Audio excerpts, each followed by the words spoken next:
Parliament, who amazing storied career, right? I couldn't even row across the Potomac probably, let alone 4 oceans.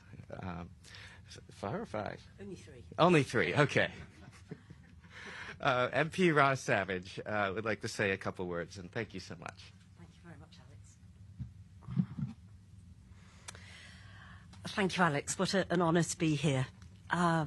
As Alex mentioned, I have done a little bit of ocean rowing.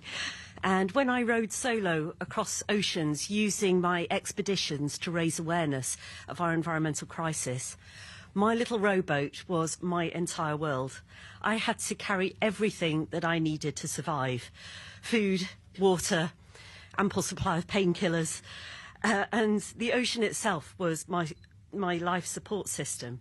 If I damaged my boat or that environment, or squandered my supplies, I wouldn't survive. And in a sense, nations are no different. Look at Ukraine. This war is about territory, but it's also about resources, about Ukraine's fertile soils, mineral wealth, and energy infrastructure.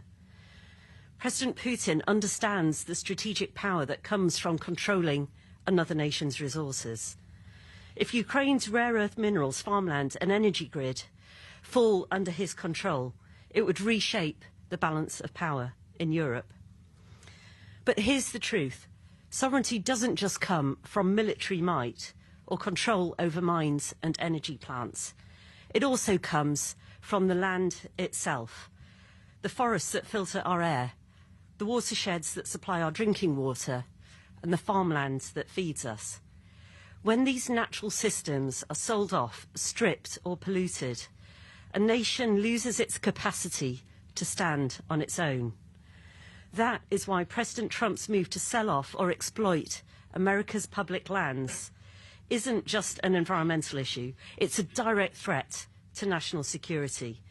Every acre lost makes this country less resilient in the face of climate shocks, less able to feed its people, and less able to adapt to environmental crises. Protecting nature is as essential to sovereignty as defending your borders. Natural security is national security.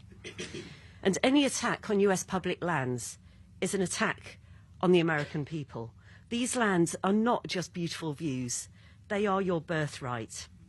I've been lucky enough to spend a lot of time in this country and have admired its stunning landscapes.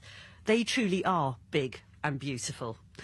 They're also strong and resilient, but they're not indestructible. They're essential to the life of this great country. 70% of drinking water originates on public lands. The industry based on the great outdoors generates $1.2 trillion a year. Trump wants to use the proceeds of selling off the public lands to fill the coffers of a sovereign wealth fund. But your natural inheritance is your sovereign wealth fund, and far more precious and irreplaceable than money. There's a Native American proverb that only when the last tree has died, the last fish been caught, and the last stream poisoned, will we realise we cannot eat money. So I urge President Trump to consider his legacy, to protect the lands, to build the clean energy. That is how this country will defend its environment, its economy and its democracy, all in harmony with each other. And I urge the American people to stand up for your birthright, not just for your sakes, but for the rest of the world as well. The surest way to lose your power is to believe that you don't have any.